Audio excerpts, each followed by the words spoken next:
Manso e humilde, o coração de Cristo para quem peca e para quem sofre, de Danny Ortland. Capítulo 4, que pode compadecer. Não temos um sumo sacerdote que não se possa compadecer-se de nossas fraquezas. Hebreus 4,15. Os puritanos escreviam livros assim. Pegavam um único versículo bíblico e o espremiam a fim de esgotar toda a teologia cordialmente afetuosa que encontrasse e, depois de algumas centenas de páginas, escreviam um manuscrito à editora, O Coração de Cristo, de Thomas Goodwin. Não é diferente. E o versículo espremido de tal forma é Hebreus 4,15. Porque não temos um sumo sacerdote que não possa compadecer-se de nossas fraquezas, mas alguém que a nossa semelhança foi tentado em todas as coisas, porém sem pecado.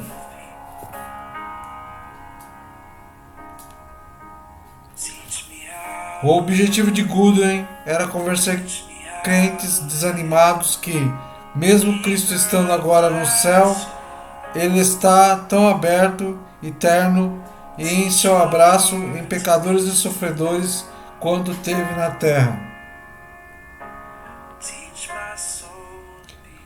A página frontal com o título original do livro na edição de 1651 reflete isso. Observe especialmente a destacada justaposição entre Cristo no céu e pecadores na terra. O coração de Cristo no céu para com pecadores na terra, ou um tratado demonstrando a disposição graciosa e terna afeição de Cristo em sua natureza humana, agora na glória, para com seus membros sob toda espécie de enfermidades, seja no pecado, seja na miséria.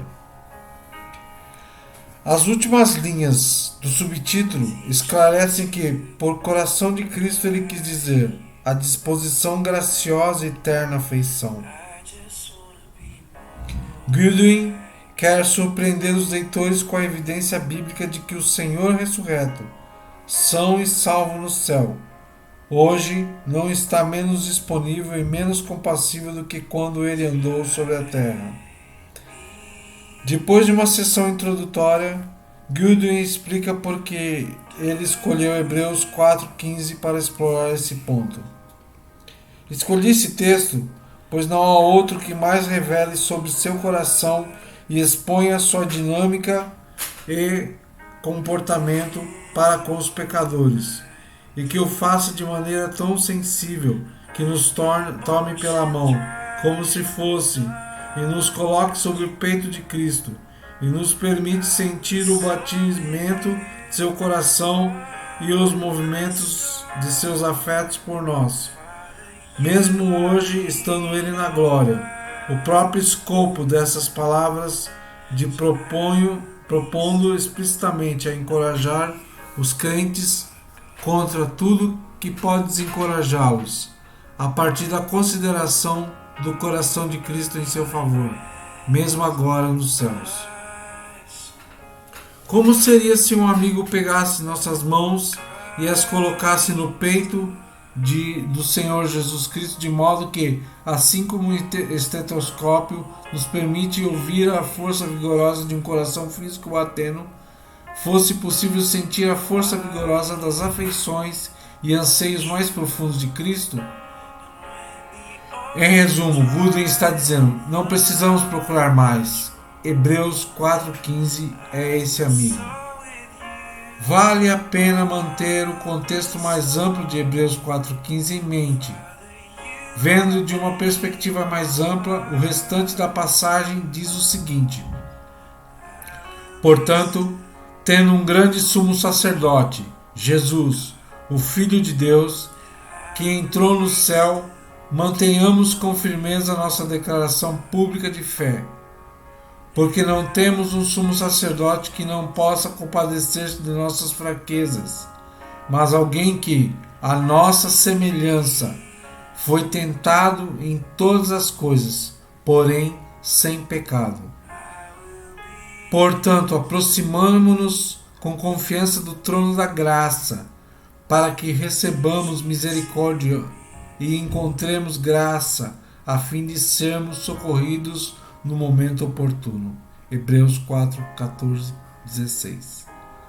Os versículos 14 e 16 contêm uma exortação: fidelidade na doutrina de Deus. Mantenhamos com firmeza a nossa declaração pública de fé, versículo 14, e confiança na comunhão com Deus. Aproximemo-nos com confiança do trono da graça, versículo 16. O porquê no início, versículo 15 em itálico acima,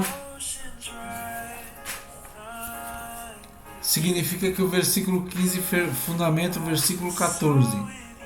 E o portanto no começo do versículo 16 significa que o versículo 15 também fundamenta o versículo 16. Em outras palavras, o versículo 15 é a âncora da passagem, sendo os outros versículos as suas implicações. A base da âncora desse versículo está na pura solidariedade de Jesus Cristo para com o seu povo. Todas nossas intuições naturais nos dizem que Jesus está conosco, ao nosso lado, presente e disposto, quando a vida vai bem. Esse texto diz o contrário. É em nossas fraquezas que Jesus compadece de nós. A palavra para o verbo compadecer aqui é composta por um prefixo que significa com, como o nosso prefixo em português co, junto ao verso padecer. Compadecer aqui não é uma piedade fria e desinteressada. Faz parte de uma profunda solidariedade que ecoa na nossa vida, mais intimamente, apenas na relação entre pais e filhos. Na verdade, é ainda mais profundo do que isso. A nossa dor também dói em Jesus. No nosso sofrimento, ele sente o nosso sofrer como sendo dele mesmo. Não que a sua divindade invencível seja ameaçada, mas no sentido de que o seu coração adentra emocionalmente a nossa aflição. A sua natureza humana trata nossos problemas de forma compreensiva. O seu coração não se detém quando vê o seu povo sofrendo. O autor de Hebreus aqui nos toma pela mão e nos leva às profundezas do coração de Cristo, mostrando a sua conexão irrestrita com o seu povo.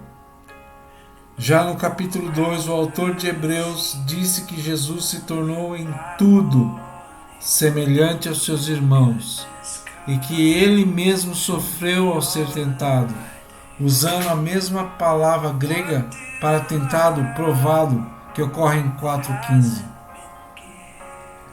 Todavia, o real escândalo de Hebreus 4,15 é o motivo de Jesus ser tão próximo do seu povo na sua dor. Ele foi tentado ou provado, como a palavra também pode denotar. E não só isso, mas a nossa palavra, como nós o somos. A razão pela qual Jesus está em tão íntima solidariedade conosco é que o caminho difícil pelo qual passamos não é só nosso. Ele andou pelo mesmo caminho. Não somente Jesus pode nos livrar dos nossos problemas, como um doutor receitando medicamento, mas também, antes de qualquer livramento, Ele está conosco em nossos problemas, como um médico que passou pela mesma doença. Jesus não é Zeus. Ele foi um homem sem pecado, não um super-homem sem pecado. Ele acordou com dor de cabeça, ele teve espinhas na adolescência, ele nunca apareceria na capa da revista Men's Health. Quando olhávamos para ele, não víamos beleza alguma para que o desejássemos. Isaías 53, 2. Ele veio como homem normal para homens normais.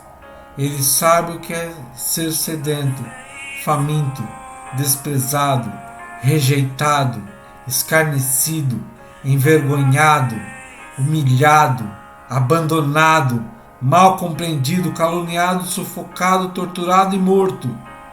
Ele sabe como é se sentir sozinho. Os seus amigos o abandonaram quando ele mais precisava. Caso ele tivesse vindo nos dias de hoje, todos os seguidores dele no Twitter e no Instagram o teriam bloqueado nos seus aniversários de 33 anos. Ele nunca irá nos bloquear. A chave para entender a relevância de Hebreus 4,15 é manter um equilíbrio sólido em duas afirmações: em todas as coisas e sem pecado. Toda a nossa fraqueza, de fato, toda a nossa vida está contaminada pelo pecado. Se o pecado tivesse a cor azul, não seria o caso de ocasionalmente fazermos ou dizermos coisas azuis. Tudo que disséssemos, fizéssemos e pensássemos teria um tom azul. Jesus não é assim. Ele não tinha pecado. Ele foi santo, inocente, imaculado, separado dos pecadores. Hebreus 7, 26, 27. Mas precisamos ponderar a frase em todas as coisas, de forma que mantenha a impecabilidade de Jesus sem diluir o que a frase significa. Aquela tentação persistente, aquela aprovação ardente, aquela surpresa desagradável, ele passou por isso. De fato, a sua total pureza sugere que ele sentiu tais dores mais agudamente que nós pecadores jamais poderíamos sentir. Olhe para a sua vida. Quando o relacionamento amarga, quando os sedimentos de vazio nos invadem, quando parece que a vida não faz sentido, quando parece que perdemos aquela última oportunidade de fazer a diferença, quando não entendemos nossas emoções, quando aquele amigo de longa data nos decepciona, quando algum familiar nos trai, quando nos sentimos profundamente mal compreendidos, quando a elite ri de nós. Em resumo, quando a pecaminosidade do mundo nos pega e queremos jogar a toalha, é justamente aí que temos um amigo que sabe exatamente como é essa provação e se senta ao nosso lado e nos abraça, juntos. Solidariedade. A nossa tendência é sentir intuitivamente que quando mais difícil fica a vida, mais sozinhos estamos. Ao afundarmos cada vez mais na dor, afundamos em cada vez mais isolamento. A Bíblia nos corrige. A nossa dor nunca prevalece sobre aquele que dele compartilha. Nunca estamos sozinhos. Aquela angústia que parece tão solitária, tão nossa, foi vivida por ele no passado, e no presente, ele a leva nos ombros. Como o versículo 14 nos diz, Jesus subiu aos céus. Mas isso não quer dizer que ele se distanciou ou se isolou de nossas dores. O versículo 15, segundo Goodwin, permite-nos entender quão sensível e emocionante afetado foi o coração de Cristo por pecadores durante todas as suas enfermidades. As nossas dificuldades suscitam profundezas emocionais em Cristo, para além da nossa compreensão. Mas e os nossos pecados? Deveríamos nos sentir desencorajados por Jesus não se solidarizar conosco nas mais agudas das dores, a culpa e a vergonha por nosso pecado? Não, por dois motivos. O primeiro é que a impecabilidade de Jesus significa que ele conhece melhor as tentações do que nós. C.S. Lewis ressaltou esse ponto ao falar de um homem que anda contra o vento. Quando o vento da tentação atinge determinada força, o homem se curva, desistindo, de modo a não saber como seria resistir por mais 10 minutos. Jesus nunca se curva. Ele passa por todas as nossas tentações e provações sem jamais desistir. Portanto, Ele conhece a força da tentação melhor que cada um de nós. Somente Ele verdadeiramente conhece o preço. A segunda razão é que a nossa única esperança é que aquele que compartilha de todas as nossas dores o faz como aquele que é puro e santo. O nosso sumo sacerdote sem pecado não precisa de salvação, mas é quem a provê. É por isso que podemos buscá-lo, para que recebamos misericórdia e encontremos graça. Ele não está preso no buraco do pecado conosco. Somente Ele pode nos tirar de lá. A sua impecabilidade é a nossa salvação. Mas aqui já estamos nos adiantando e entrando na obra de Cristo. O foco de Hebreus 4,15 do livro de Thomas Gooden sobre esse texto é o coração de Cristo. Sim, o versículo 16 fala do trono da graça, mas o versículo 15 abre para nós o coração da graça. Além de apenas Ele poder nos tirar do buraco do pecado, somente Ele deseja pular para dentro e carregar nossos fardos. Jesus se compadece de nós.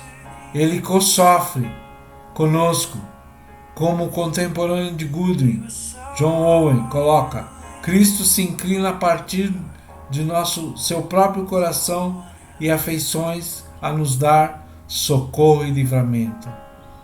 Ele se comove internamente durante nossos sofrimentos e provocações e provações em compreensão e solidariedade com eles. Se você está em Cristo, você tem um amigo que, em sua angústia, nunca lhe dará uma lição de moral celestial. Ele não aguenta ficar longe. Não pode retê-lo. Nada pode retê-lo. Afinal, o coração dele está grudado demais ao seu.